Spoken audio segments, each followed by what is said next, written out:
Halo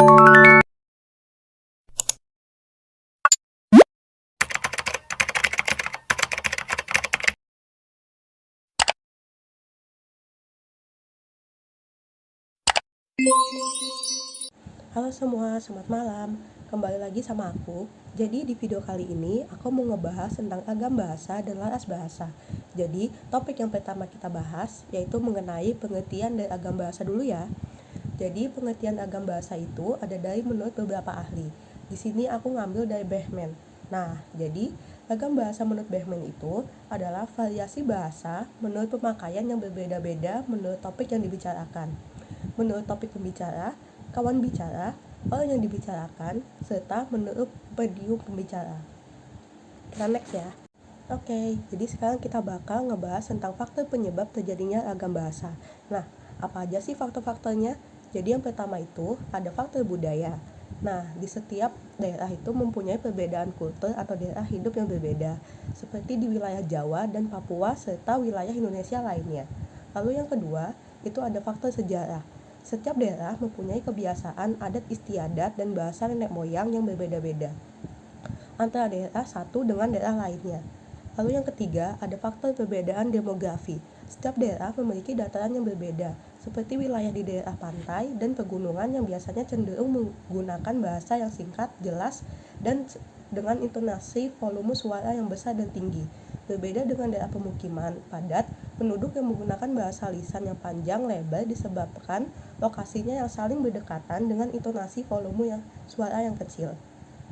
Selain faktor tersebut, ragam bahasa juga terjadi karena perkembangan zaman. Di samping perbedaan cara penyampaiannya atau logat bahasanya.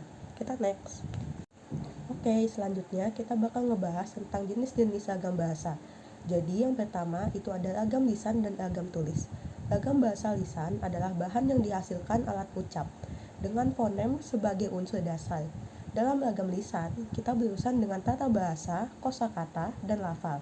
Dalam ragam bahasa lisan ini, pembicara dapat memanfaatkan tinggi rendahnya suara atau tekanan, air muka, gerakan tangan atau isyarat untuk mengungkapkan ide. Lalu selanjutnya ada ragam bahasa tulis. Nah, ragam bahasa tulis ini adalah bahasa yang dihasilkan dengan memanfaatkan tulisan sebagai unsur dasarnya. Dalam ragam tulis adanya kelengkapan unsur tata bahasa seperti bentuk kata ataupun susunan kalimat, ketepatan pilihan kata, kebenaran penggunaan ejaan, dan penggunaan tanda baca dalam mengungkapkan ide. Ragam tulis harus lebih cermat karena orang yang diajak berbicara tidak ada di depan kita. Akibatnya, ragam ini tidak dapat diperjelas dengan gerak tangan, anggukan kepala, dan ekspresi wajah.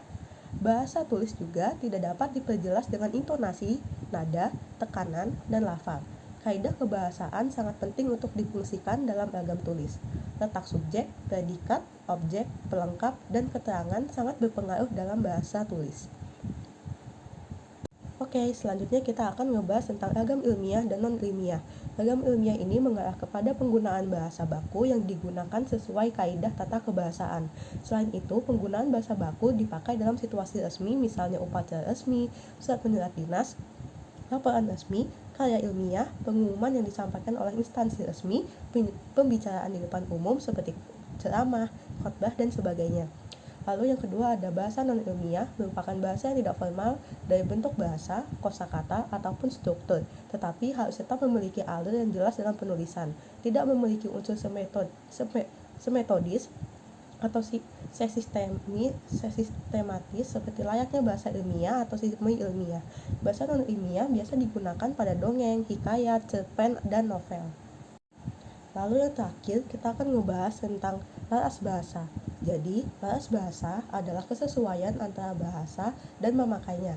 Kita mengetahui terdapat banyak laras di antara laras ilmiah, laras populer, dan laras sastra seperti komik, novel, cerpen, puisi, dan sebagainya. Setiap laras memiliki ciri masing-masing. Selain itu, setiap laras dapat disampaikan baik secara lisan atau tulisan.